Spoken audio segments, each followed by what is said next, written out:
And we're recording. Angela Hayes, thanks for being on Fitness and Consciousness. Well, thanks for having me. I appreciate it. A little Yeah, surprised, but I will do my best.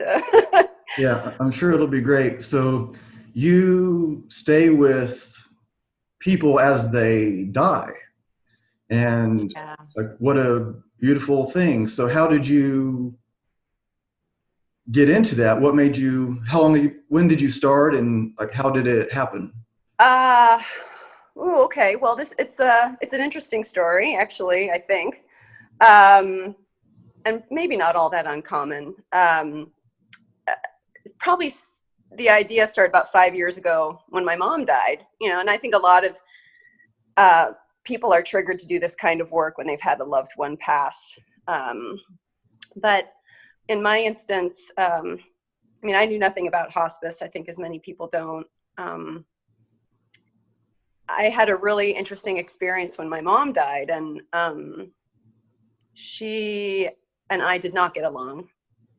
She was, we kind of butt heads a lot. We didn't see eye to eye.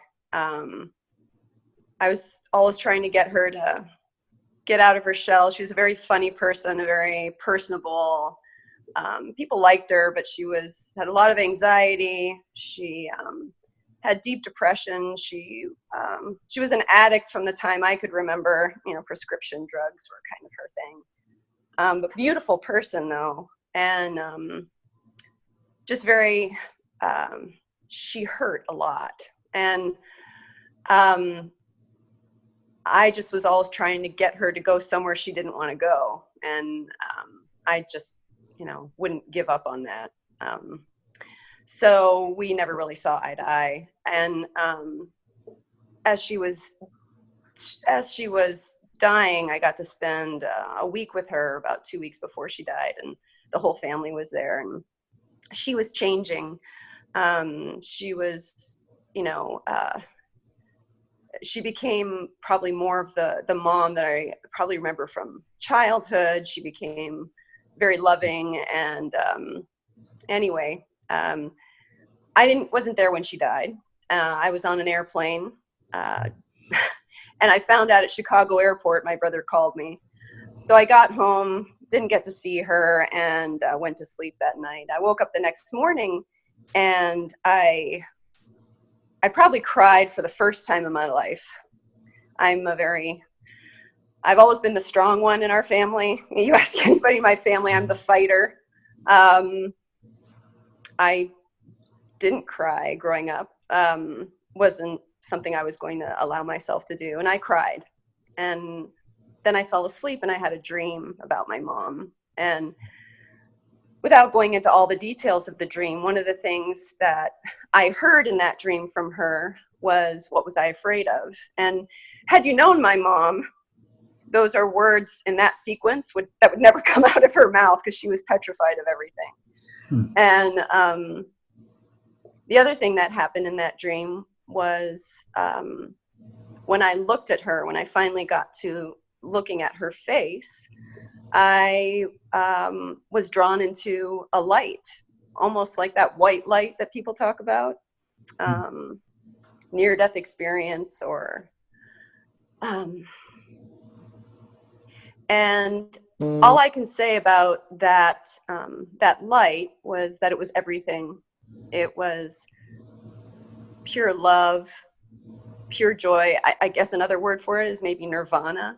It was everything. I mean, it was overwhelming, and yet it wasn't. And don't know how long I was there. I mean, it felt like years that I was there, and I was finally drawn out somehow. And I saw my mom again in this dream state, and I laid on top of her. She was in this hospital bed, excuse me. And I said, "Mom, I know you're not here." And I woke up. And to be honest with you, from that moment on, my entire life has changed. Everything, the way I see life, the way I live life, the fact that I feel, I think there are many years due to my family situation and my upbringing, moving around, where I just chose not to feel anything. And all of a sudden, I don't even know what became clear, but something became clear. And so I've been doing this work a lot because I felt the sacredness of that space after death. And I know my mom had died the afternoon before, but she was still there. She was there enough to give me a gift, you know, something that she would have not have been able to do in life.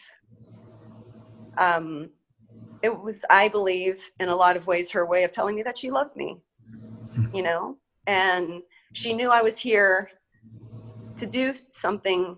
And she saw me, I believe, maybe falling into her patterns a little bit, you know? So I've come to really, I don't know if it's want to be in that space. I'm just very drawn to it. I feel like it's a very sacred place, and I'm not afraid of it. I'm very comfortable there. And just as anybody, it might be good at, you know, web design or accounting. I feel like this is where I need to be. It's kind of and maybe I was always there. It just took that for me to realize that that's where I need to be. And I wouldn't say it defines me, you know, it just happens to be something that I'm very drawn to doing and have done quite a bit of since then. So actively, I've been doing this for about 4 years. And I work with a couple of families that I've been working with for over a year and a half now. Still see them every once in a while in Indianapolis, even though I'm now here in Bloomington. I've worked No One Dies Alone at Eskenazi Hospital, where you'll sit vigil for people who don't have family or others to be with them, and they're within the last 24 to 48 hours of their lives. I sit vigil for hospice here when I'm called. I've actually since gone to training on home funerals and death care. Not that I'm going to, I don't know how I'll use that or if I'll ever be called to use that, but I feel very strongly about that too, because especially with my experience with my mother, I know she hadn't left. She died, but she hadn't left yet. She was still there in some way.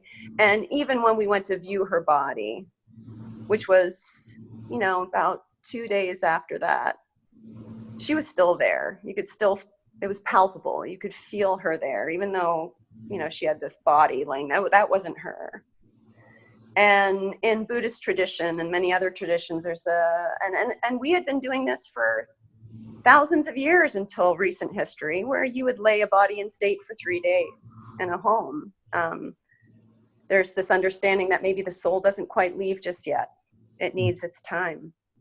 And it also allows us that are still here to grieve. And grieving is another aspect of this work that I feel very strongly about, that we don't really have the opportunity to grieve like we should be able to. And a lot of times it helps to have that loved one with you in order for you to process that grief. We aren't afforded that opportunity very often, particularly the way the funeral industry is these days. And we just kind of whisk people away. So I've talked quite a bit. I think I've gone all over the place, but yeah, I think there's a whole aspect of this is a sacred time. It's a rite of passage, not only for us as that are dying, but for those around us that must go through the grief. and some of us have to go through grief of the loss of a loved one more than others. And grief is not just the loss of a loved one, mind you. We suffer grief in many other ways, and that's another topic. But yeah, so does that answer your question? Yeah, yeah. I have a lot of different kind of like facets of the whole thing in my mind Okay. and Yeah. just kind of like I touched on a lot. yeah, and just kind of like getting your view of it, because I had actually looked into like volunteering to do the same thing, um, and then so I was looking at, you got to get all the shots and you have to do all the things. You're going to be at the hospital working, but I didn't follow through with it. But I was thinking about it, and at the time, this was maybe like a few years ago or so, 3-4 years ago, that I was looking into it, and I saw a documentary called I think it was like the Book of the Dead, or Tibetan Book of the Dead. Mm-hmm. So it was showing the people in Tibet, but it was also showing more like Western stories also, where like you might have, I think it was America, or at least like some Western, where like they would go and they would sit with people while they're dying. And this one guy that was doing it, a Westerner, was like asking them if they wanted him to read from the Tibetan Book of the Dead. Mm-hmm. And even if they were like Christian or Jewish, or I don't remember all the specifics of it now, but they still wanted to hear it, even though it might not be their belief system. Right. And so he would read from the Tibetan Book of the Dead. And so do you, like, what's your process? And like, maybe like if there's like your first time you're going to sit, 'cause it's one thing to like sit with like your grandma that's dying, or somebody that's in your family. Mm-hmm. But I mean, is it the first time you're about to meet someone? They're about to change worlds? Well, I mean, I think there are different scenarios. I am, I'm a person that sits as a companion for people that are terminal, right? So my volunteer work is with hospice, and you need to be deemed by a doctor to have, 6 months or less to live in order to qualify for hospice. So unfortunately, too many people sign up for hospice care too late.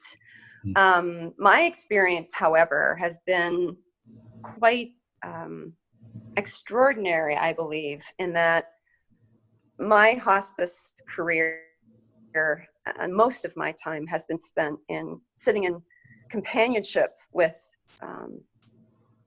people who have actually lived beyond a year and a half. So I've sat with them and become almost part of the family on a weekly basis for 2 to 3 hours at a time.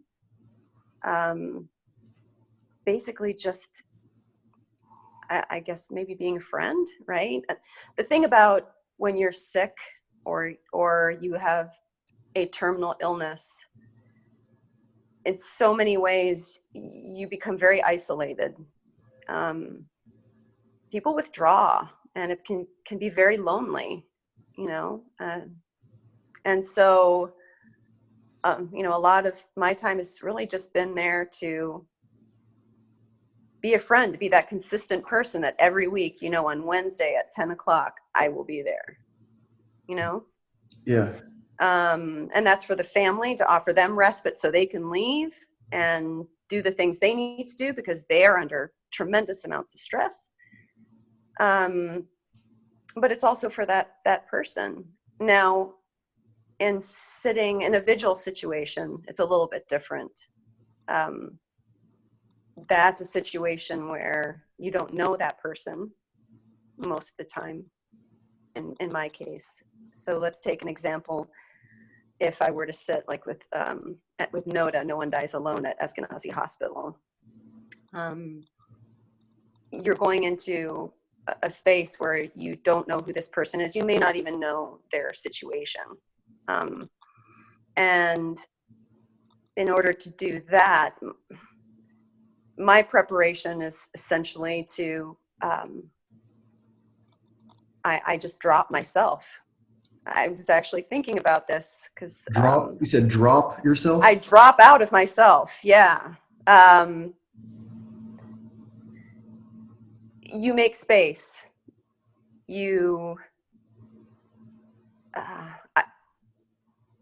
I try to let myself go so that there's nothing. I try not to bring a whole lot of myself into that room. And that's just something that I've practiced over the past, I would say, 4 years through various modalities,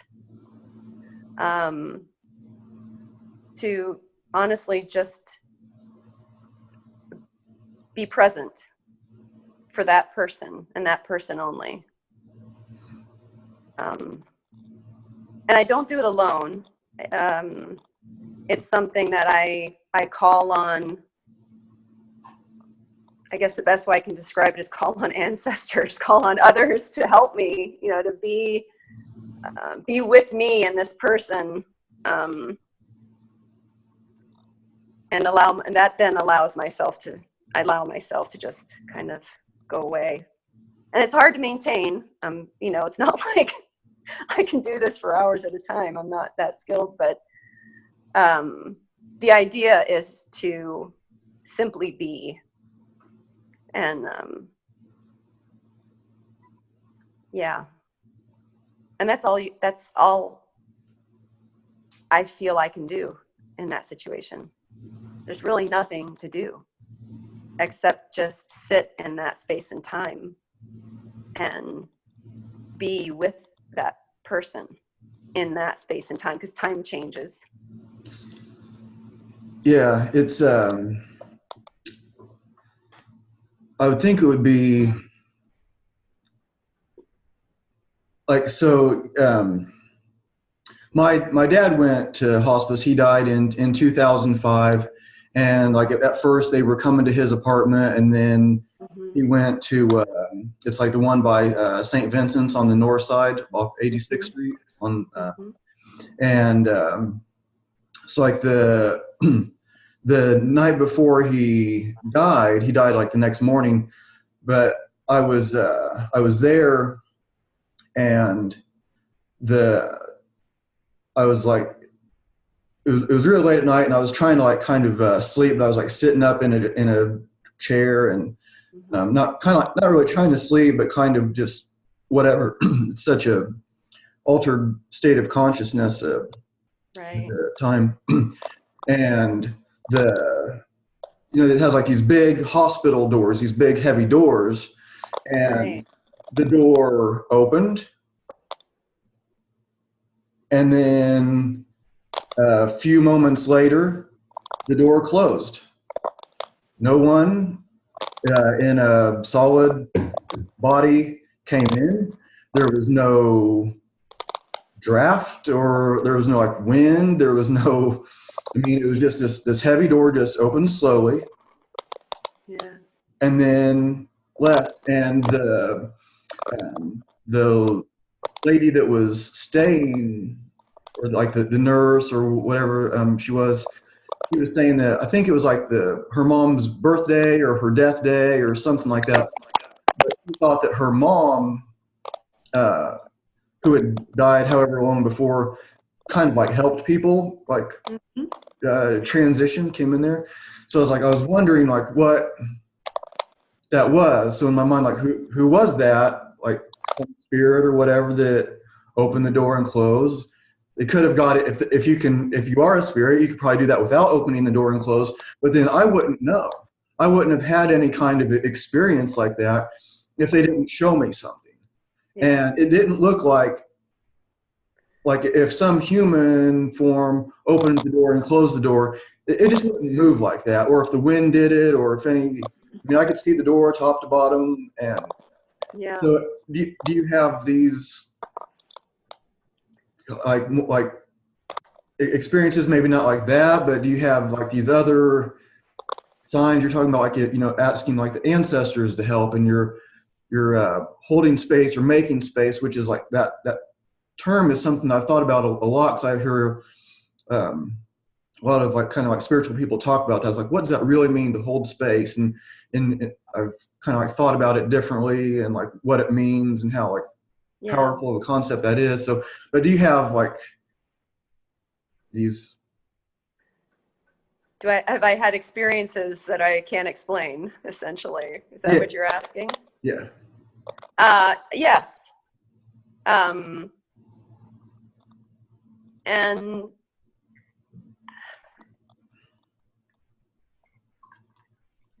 there's so much we can't explain, and there's so much we don't know. I believe in the mystery, and I believe in mystery, and we don't have it all figured out. And I think that's part of the beauty of life, and a part of the beauty of our experience.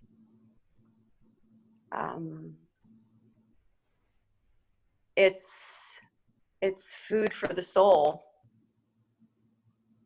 I grew up being a very I'm hard to convince. I was not. My daughter says I'm way too spiritual. she gets on me.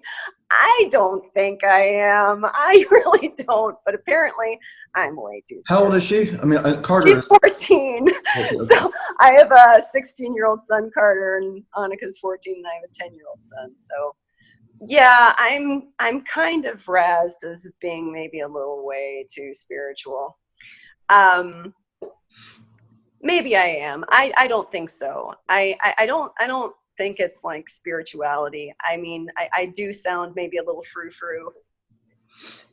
Believe me, I am not the frou-frou type. It's taken a lot for me to get to this point, to even contemplate and think that that there are things we don't know. You know, I've always been convinced throughout my whole life you could know everything. I'm a very scientific mind.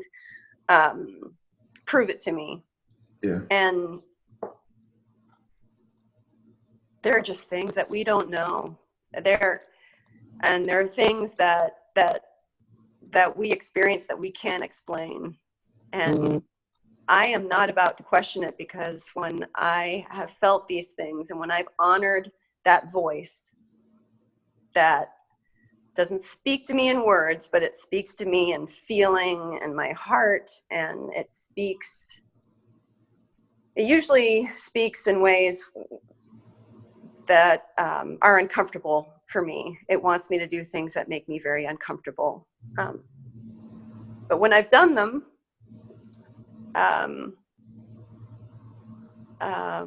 it's been right. And it's when I fight that really things start to go haywire. You know, I believe in the soul.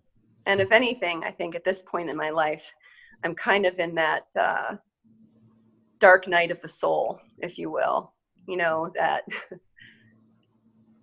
maybe that passage into elderhood, where up to this point, you know, you live your life for your family, you have to have a career, you know, you just kind of go and you do what is expected of you. And believe me, I've done all that has been expected of me. Now's the time for me and for others. It's to start listening to your soul. What's expected of you? What are you called to do? What speaks to you? And so yeah, go back to your question. I've seen things. I've experienced things that I don't understand.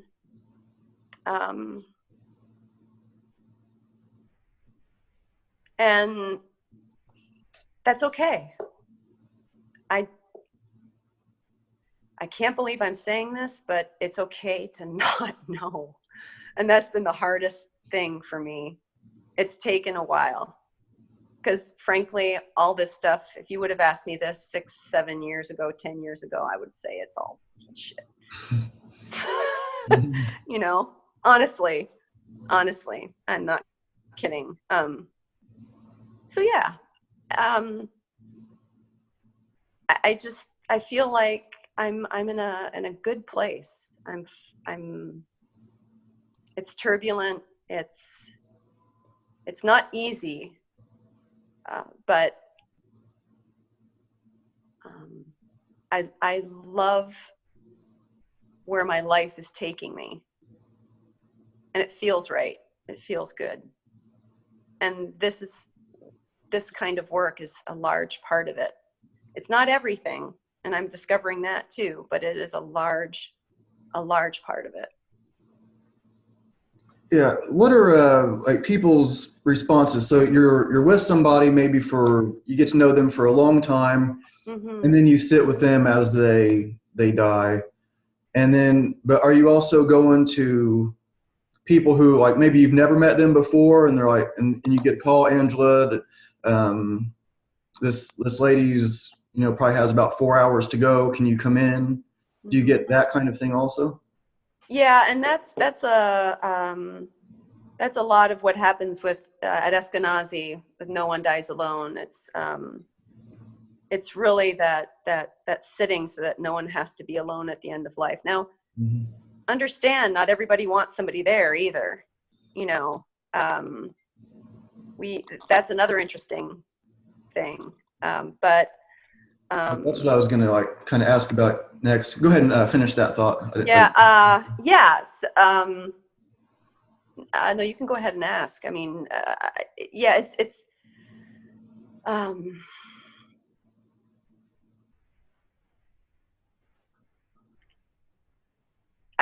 in that situation, it's simply all about, as I stated before, it's all about just being present to the fullest extent that you can, or that I can, and everybody's experience and how they go into that is going to be different. And there's not one way that's right or one way that's not. Again, you can never know what a person truly wants or needs at that time, except for, you can get a sense, if you can step out of yourself, you can get a sense for whether you should be touching that person or not. It's really about sensing, and you don't always get it right. I've not always gotten it right. I've made mistakes too, but it's okay. We're all just doing the best we can. Yeah, I was like thinking the other day. I remember one of the times I saw you at White Pine. You were outside, and you kind of have like this like an ethereal kind of presence, I think. And it was like you were out in the yard, and you were like walking towards the building or something, and we were about to like chat or something, and like I could almost like see through you. It was like just like this ethereal kind of thing, and like you have, Angel is in your name, and you have.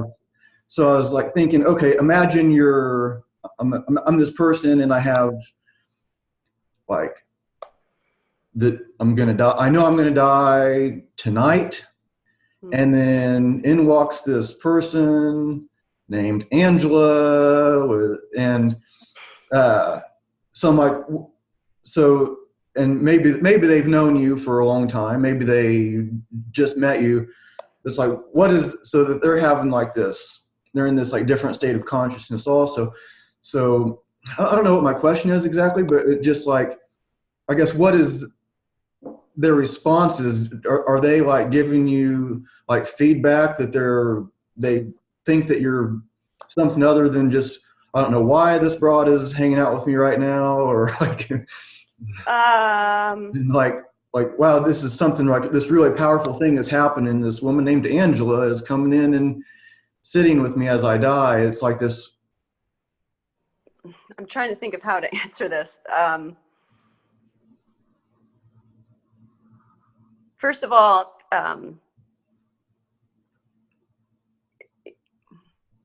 you're okay. I'm still trying to kind of get over the description of being able to be seen through. I know I have a wet face. My emotions aren't, I can't hide them very well, but on a practical matter, whenever I'm with somebody, I do let them know I'm there. Now, every death is different. Everybody's going to go through it differently. Typically, when somebody is at the end of life, they are mostly unconscious. They may be agitated. Their breathing is varied. We don't know what they know. Mm. It is said, though, that the last thing to go is hearing. So the most important thing in my mind is to always be respectful of what that person can hear. And I have an interesting story. I went to see a gentleman once. God, he was a beautiful man. He knew he was dying. He was still very much aware and speaking, and but he didn't have much time. And I happened to be sitting with him. I only was with him maybe, I think it was twice, excuse me. And I was sitting next to his bed, and there was a social worker there and his wife. And the social worker and his wife were kind of having an argument. His wife was very distraught. They'd been together for many, many years. And he turns to me while they're having this kind of bickering back and forth. And he goes, my hearing and sight have improved. And I think he passed like a week and a half to 2 weeks after this. And how wonderful for somebody to be able to articulate, what we've all kind of been taught, that the hearing is the last to go, but his sight had actually gotten better too. So, but the other thing he asked me was, do you believe in God? And that was the question I did not want to hear. Of all the questions you would get, that's a really, that was one I was scared of. And so I kind of told him, I'm like, this is one of those instances where I was like, oh, I made a mistake. I'm like, I don't believe in the old man in the sky, kind of thing. I said, but, I do believe there's something bigger. And he proceeded to tell me, well, I do believe in the old man in the sky. And he proceeded to tell me why. And he then got involved in the conversation with his wife and the social worker. I moved and went to the other side of the bed, and they were continuing their discussion. And then he turns to me again and he continues his conversation with me about God.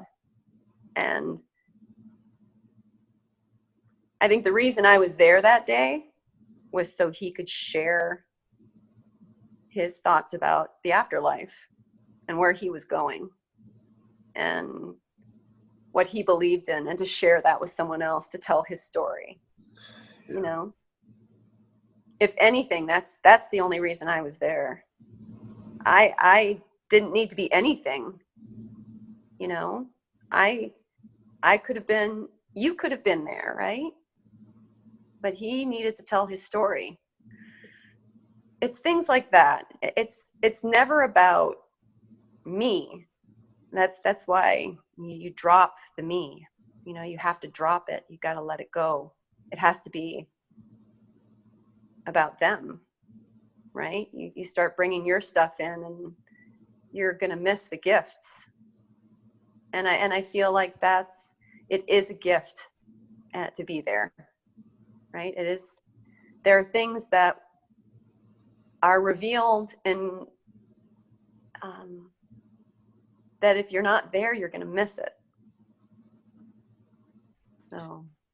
Yeah. I wonder what they see, because there's like some, I've heard, I used to drive a cab. I drove a cab for like 7 years, and I did mostly like during the day, a lot of like medical transportation, and I would take people to their doctor's appointment, hospitals. Sometimes I might have been the first person that they told. They just found out they had cancer. They get in the cab, I'm taking them home, or I'm taking them to their cancer treatments, maybe every day, every week, every month, whatever it is. And I learned that people want to tell their story. And I was like kind of amazed sometimes at what people would tell me. And like one person was, I think they were going to see like a friend of theirs in like the nursing home or something like that. And her friend didn't get hardly any visitors at all. But she thought she did. Like her friend would show up and she'd say, did you have any visitors? And she'd talk about seeing her mom and her sister and her cousin and her friend and all these people were coming to visit her that were dead. Yeah. But as far as people that were alive, it was like she had like dementia, I guess you could say, or maybe that's an arguable term. Maybe sometimes maybe they just checked into a different frequency and but so like seeing like what they see. So with the moment that my dad died, he like tensed up, like making like fist and just like everything like tensed up just before, and then he checked out, and the nurse said something about like, oh, that's the nervous system doing something, but what popped into my mind was that like he saw his mom. That's what I thought.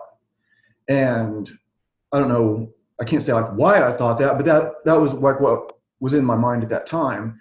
Not like, oh, it must be some, scientific thing, some nerve thing or some, it was just like, he could see that like his mom or maybe somebody else. But I thought it was his mom. I didn't think it was anybody else. I just saw it as like his mom, like, okay, this is where you're going now. And so do you have, like, do you see like the same, like things happening or like things that like repeat that like maybe the nurse says it's one thing. And I did find that like the nurses and stuff, they're not always just like, here's science, this is written in science book, this is what's happening. It's like in the book that they give you, it's like you have to give them permission to die. They need to know, because they'll just keep hanging on. Like, how does that work? How can you keep hanging on?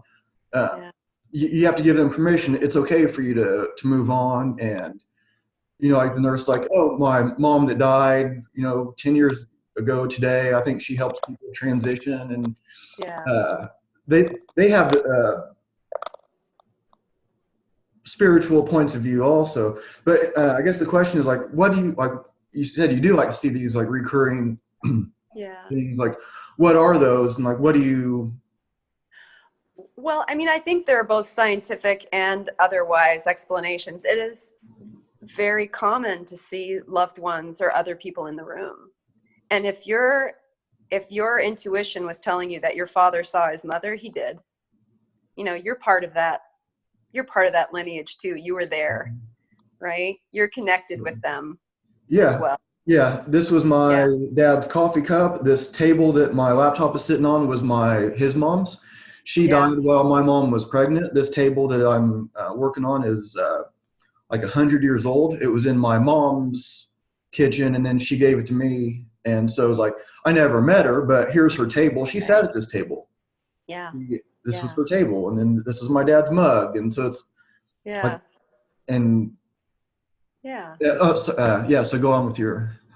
No, I was just you're better than a nurse in that instance, right? What's there? You were.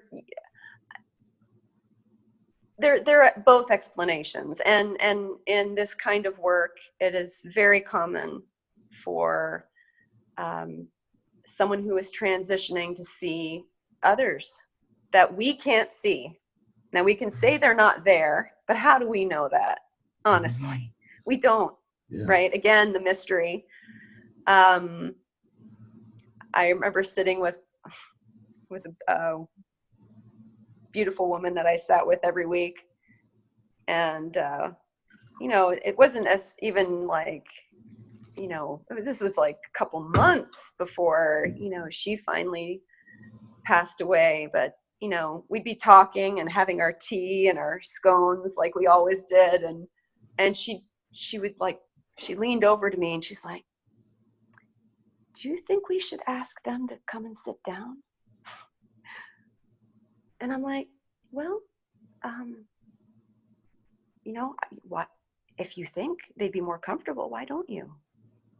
You know, she didn't, but you know, she's like, she didn't even know who was there, but she's like, should we ask them to sit down? You know, they're just standing there. You know, I'm not going to tell her they're not there. Who am I to say, right? Well, just as in, you know,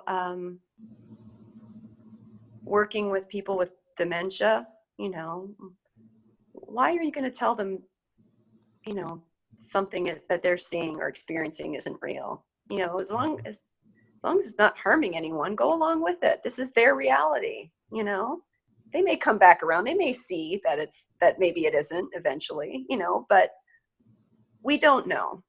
And I believe there are both scientific explanations and otherwise, you know, for what we can explain scientifically, there is an otherwise, you know, and we have generations and generations and thousands of years of stories, and, you know, to tell us that is so, you know, I don't want to explain away kind of that mystery and a little bit of that faith, because I think a lot of that's born out of fear, you know, and if anything, I would love to see fear diminished, you know, rather than even culturally, you know, we have a great fear of what we don't know and don't understand, but, you know, it's because who's telling the story, you know, who's telling the story, who's telling the positive story, who's talking about death even, you know, we are taught that death is a bad thing. We don't want it, yet every single one of us is going to succumb to it. Yeah. You know, that's one thing we can all be sure of. So why aren't we talking about death so we can better live our lives? You know, what's really important? I could be gone tomorrow. You know, I would love, and I'm not always doing it right. I am the most imperfect person, and I get a lot more wrong than I get right, you know, but I want to live my life. I want to feel. And if anything, my life at this point is about how do I maximize what I feel in life, and how can I make others feel too, you know, and feel that they're beautiful, feel their beauty. I shouldn't say beautiful. Beautiful is different than beauty, but there's beauty in this world, in this life, and we should all be, we shouldn't all, that's a terrible thing to say. I would love for others to be able to see the beauty that's in themselves and their lives. That's what we're here for. Otherwise, you know, why are we in this physical form? You know, okay, there I go. I'm being spiritual again, but I've been spiritual this whole time, I guess. But, you know, there's something to that, you know? Yeah. I tell this story kind of a lot, but the day after, well, from the time I was like a real little kid, my dad would take me to Brown County State Park and a lot of other parks, like the National Forest and stuff. But like Brown County was our main spot. We'd go there like almost every weekend and camp, and I mean, hundreds and hundreds of times, many hundreds of times. And he could see, his favorite birds were woodpeckers, and he could see them from really far away. and he would try to point them out to me, and I couldn't see them. And and this went on until I was so he died in 2005. I'm 39, so that's 14 years ago, 25, whatever it was. No, 25. And up until a few months before he died, he would take me, and then it was like, and taking my kids and our dogs, and we go to Brown County, and he's like, oh, look, you see that woodpecker over there? And maybe it's 100 feet away, 1,000 feet away. I had no idea. I couldn't see it. And then the day after he died, I had a few buddies over training martial arts. Mm-hmm. And when we were done, we were talking in my driveway, and I was looking over at this bird on my fence. I'm like trying to like pay attention to my buddies, and we're talking, and I kept looking over at this bird on my fence, and finally I asked, I was like, what kind of bird is that? And my buddy Mike said, that's a woodpecker. I was like, okay. And it was like, okay, that's clearly my dad showing me that he's not gone, and there's more than this world than what we can see. So I couldn't see the woodpeckers. So these are things that you don't have to be spiritual to believe in them. There's woodpeckers. Yeah. He would also take me to where the gnomes and elves live in Brown County. And and it's like in these different spots, and it's like, okay, a lot of people can know that if they believe or whatever, that gnomes can live in trees, hollowed out trees. Mm-hmm. But he would take me into the pines. Like in the pines, they had something different, and I could see their homes. And I was like, I couldn't see them. I couldn't see the woodpeckers either. So it's like this world and the next it's like this. It's all the same thing. We can't see. I can see you. You're in Bloomington, and there's like these weird wireless things going on. I can't see them. And so I see the woodpecker the day after he died. Now I can see it. And I ended up losing my job the day after my dad's funeral. And but I got like really into birds, and I got like woodpecker suet and other kinds of bird food, and I'd smear like peanut butter and almond butter and stuff on this big, I think it was a white pine tree, soft needle pine tree in my front yard, really tall. Mm-hmm. And it became like the Grand Central Station for woodpeckers and all kinds of other birds. And so I would just like sit there, and I'd usually, like a lot of times I was sitting inside so I could look out the window and not be like something that scares them away. Right. Like the big pileated woodpeckers, and I found out, I learned that it was a red-bellied woodpecker that was on my fence the next day, and flickers and downies, and it was just all day long, tons of woodpeckers.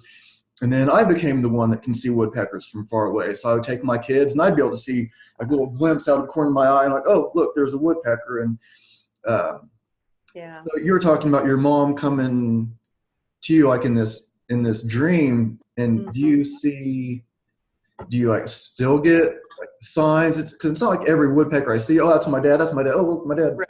Like it's just like sometimes. But it's still not often. But now I have this thing. So do you have? And you said your life was different since then. So like in what way is that? Is it different? Well, I love the woodpecker story, and it's such a great way to honor your father too. And I love that he comes to you that way, and that now you see them. It's a great, it's a beautiful story. Well, I think my life has changed in that,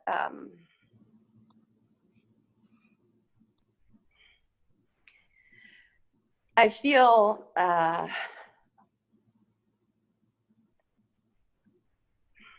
real reason is because I feel like I saw something that maybe I wasn't supposed to see. I went into this place. And,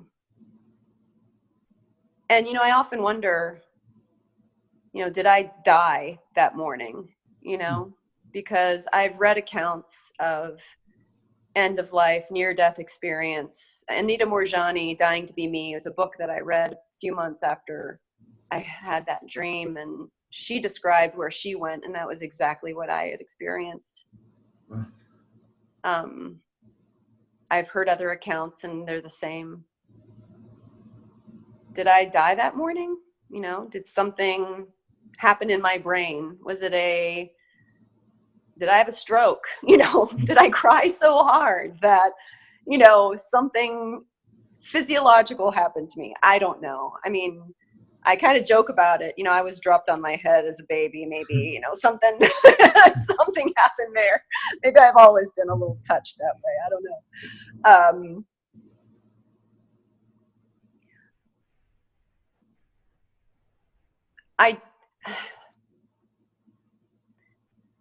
I would love to live my life as if I have no fear, but I do. I still have plenty of it, plenty enough for, you know, an army. But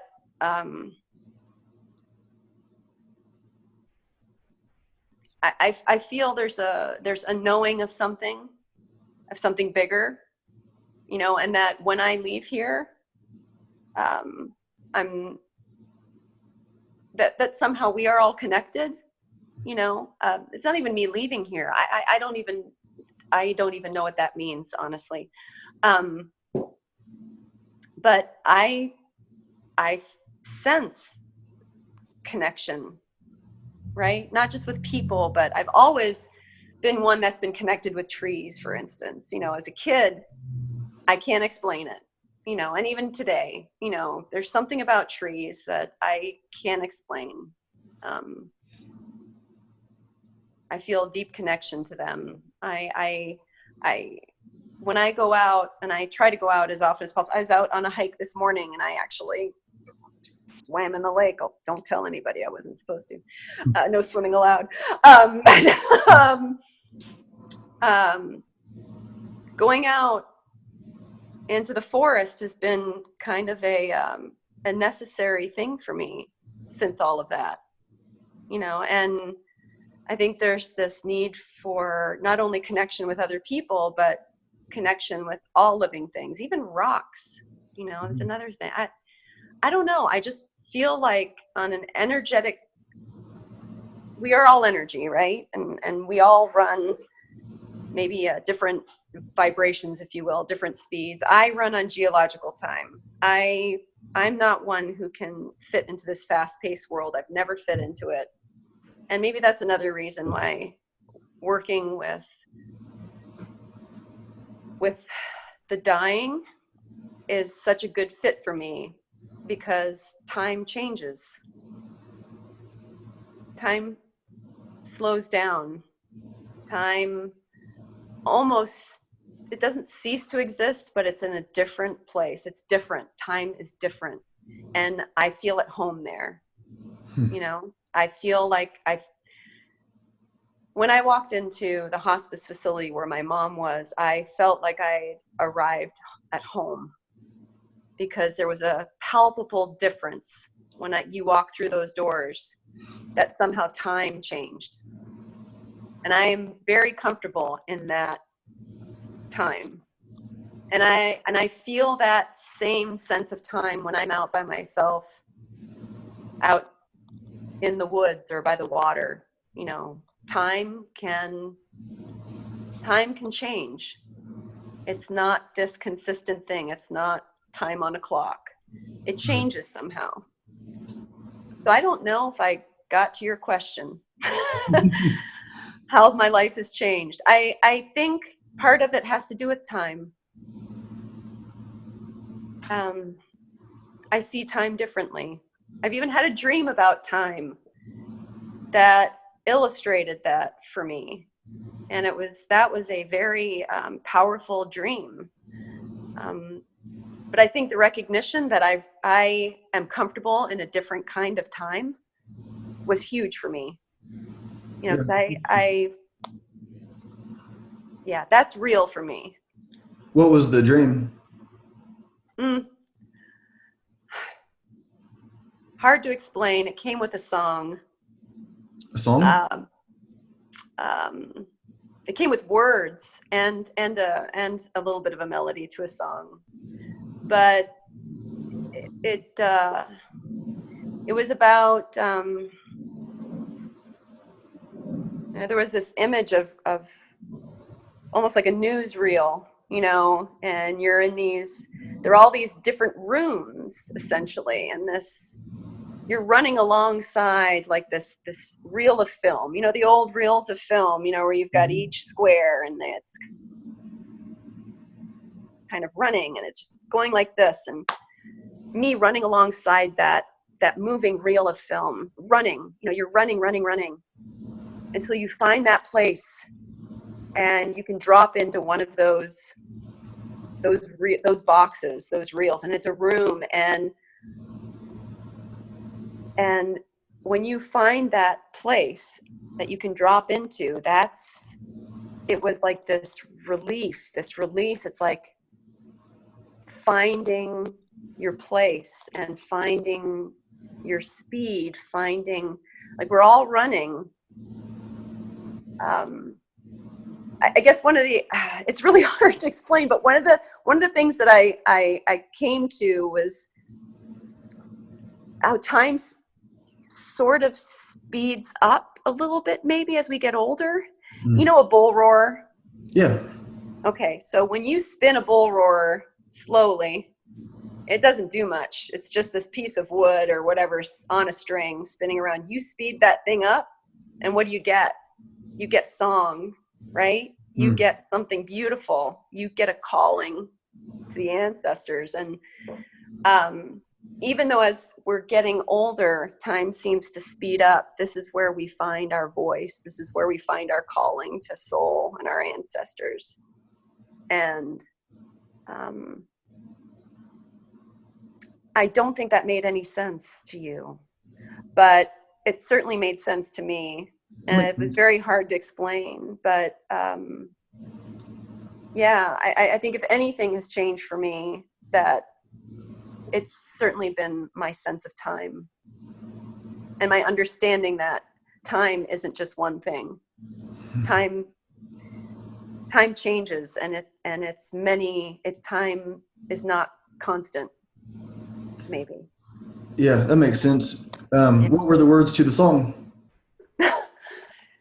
I have them written down. I can hit pause if you want to get them. I'm curious. I prefer not to share, if that's all right with you. Sure.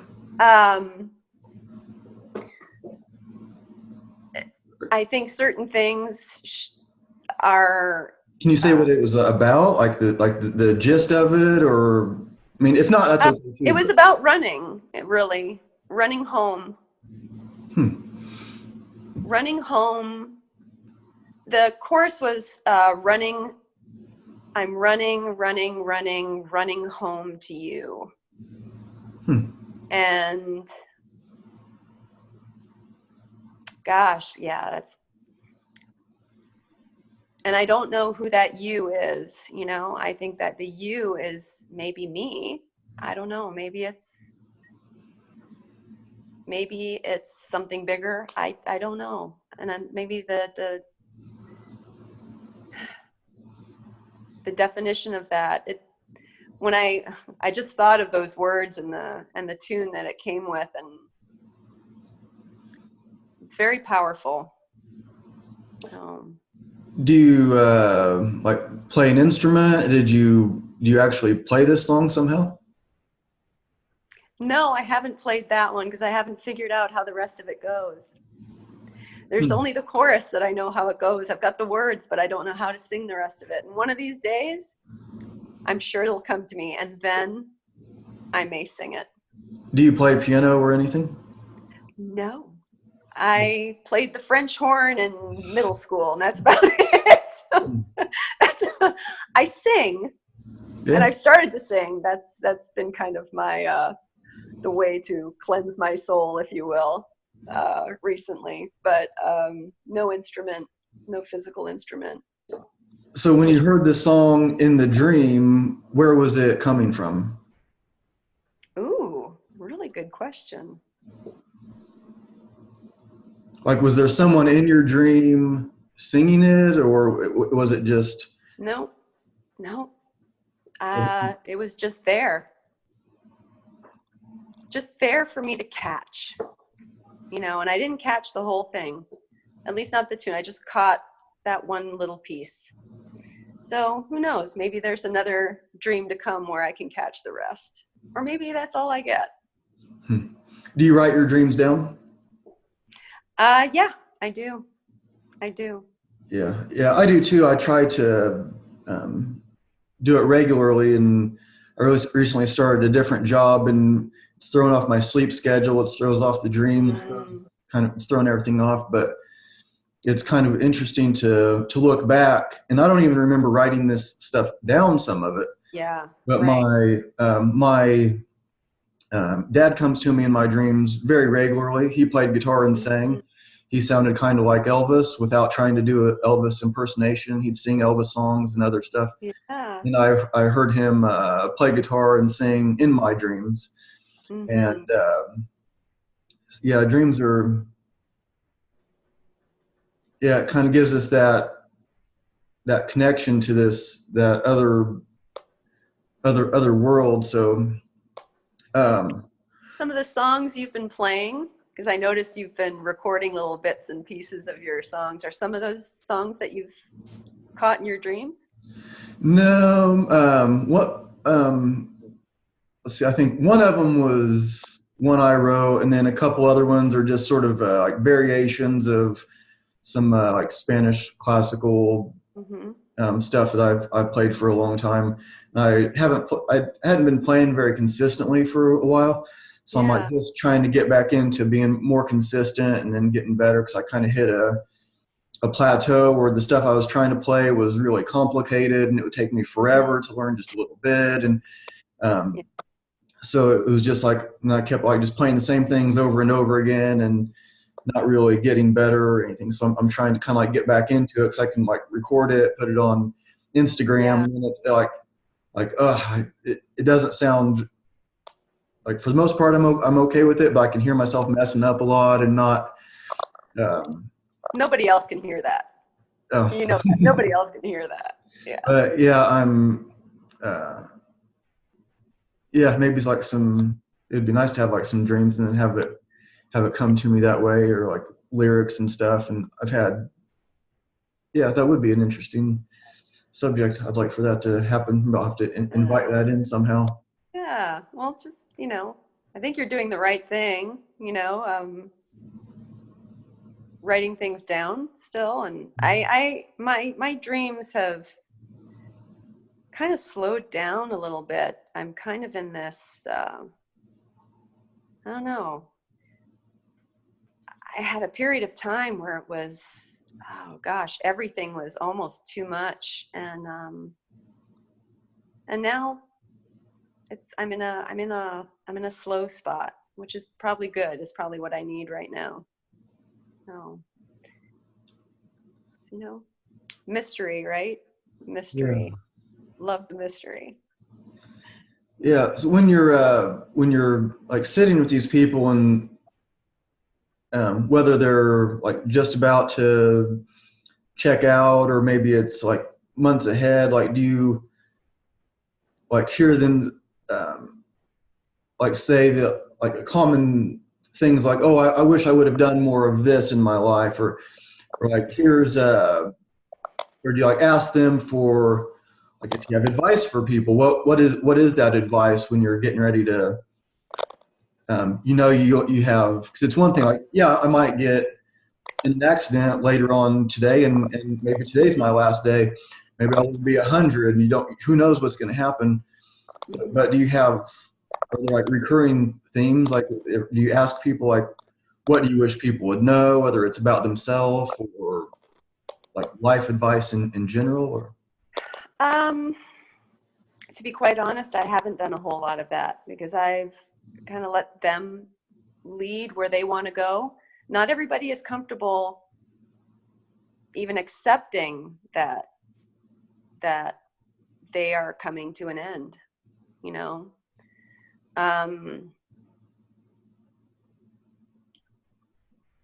honestly,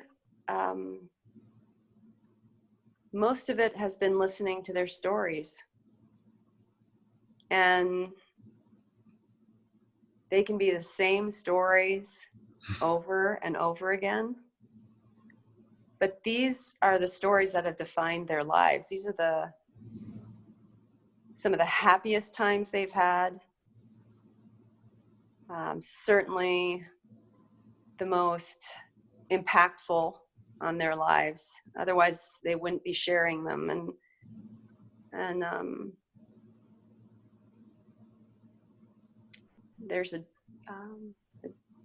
gentleman I've been seeing who, you know, he's not even telling his stories anymore, you know, and that's okay too. It's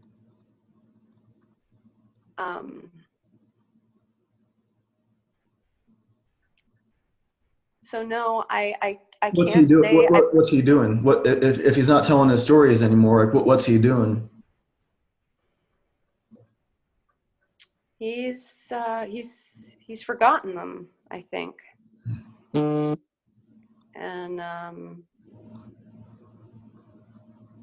so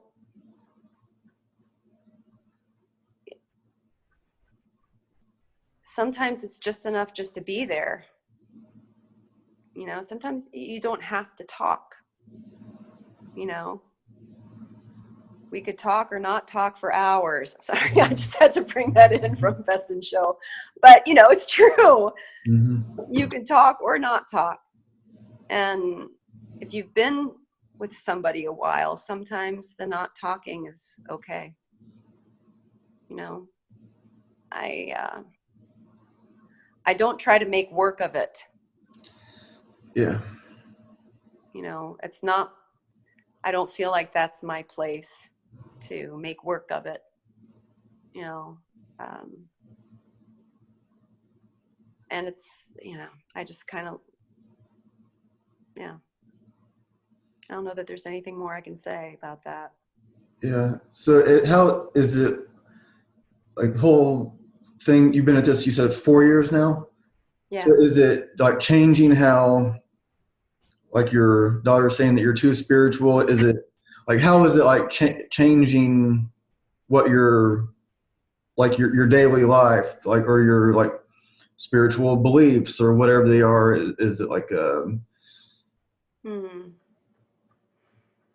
Well, that's a really good question.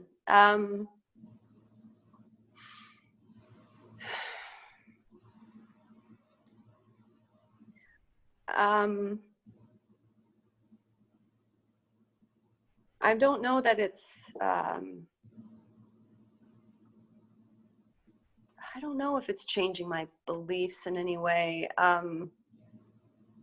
don't know. I think it's just a part of my life now, you know, and my kids accept it, you know. I mean, if I'm going to be gone for the evening, you know, because if I need to go to sleep at 8:00 at night because I've got to get up at, you know, 11:30 or something so I can head out to sit with somebody, you know, they get it, you know, they know I'm a hospice person. So in terms of my family life, it's kind of been integrated into it, you know.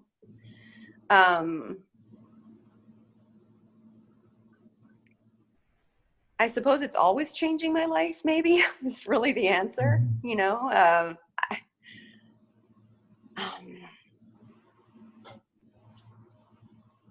Yeah. Again, it's just about being open to what may come, because there's no one way, there's no defined, you just don't know what you're going to get, you know, when you walk into a situation. So, and maybe it's just made me a little bit more open to the not knowing, you know. It's been good training for me in a way, you know, for my life to be a lot more flexible and not knowing where I'm going or what's going to happen. are you seeing like young people also? No, not currently, although that is my my wish is actually to work with children that are dying and their families. I'm a volunteer at Riley now, and I haven't been given my assignment. They know what I would like to do. I have a feeling I'm going to need to kind of do the regular stuff for a while. You know, that's delicate stuff. I am working with a woman out in Seattle who's trying to start a children's hospice out there.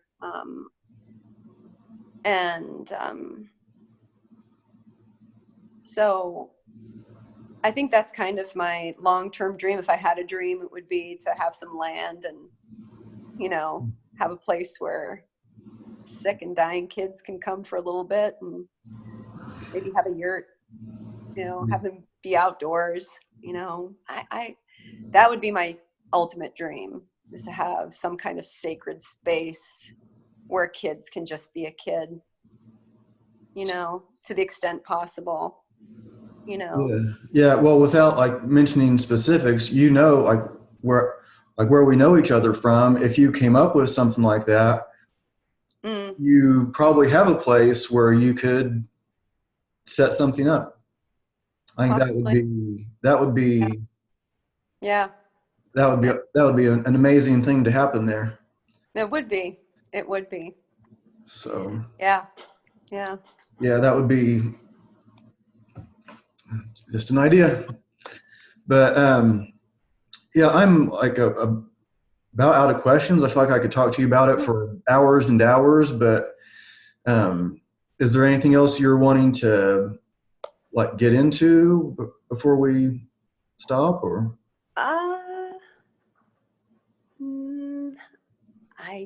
I don't know. No, I don't think so.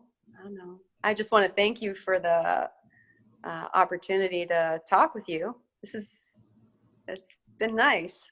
Yeah. It's so, you know, again, this is just an area that I'm really interested in, and more for the, I guess, the way I wish maybe to continue with some of this. On a volunteer basis, I certainly hope to continue. I'm really interested in ritual and ceremony as well, and around living and maybe death, right?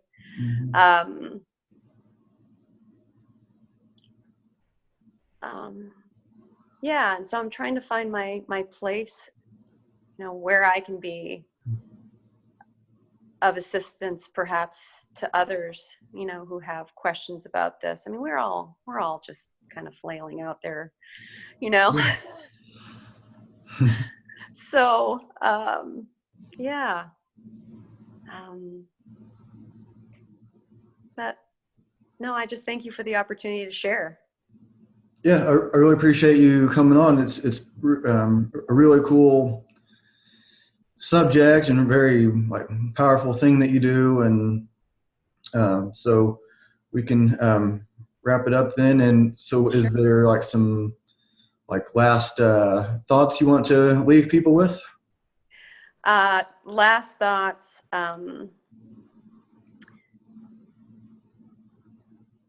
There truly is nothing that I do that is special. It is simply being there for another human being. And Ryan, you would be fantastic at it, right? If you wanted to do that, don't let the testing and all that hold you back.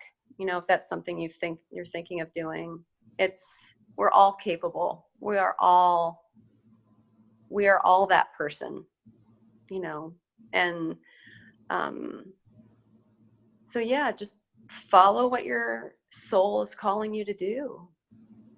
That's what I would say. Listen and honor it, you know, because it'll take you places you could, for as rich of an imagination as I have, I've been brought to places that I could never ever imagine I'd be. So yeah, those are my last words.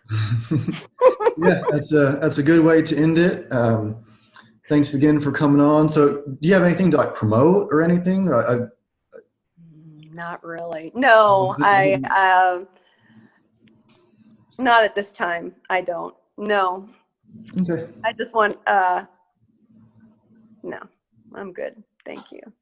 Yeah. Well, thanks again for coming on, and you have open invitation to be on whenever you want. If there's like something else that you think of on this subject or other subjects or whatever you want, just let me know. And it's as simple as that. Thank you, Ryan. All right. Thank you. Good talking with you. I'm gonna pause the recording and then I'll talk to you for a second. Okay.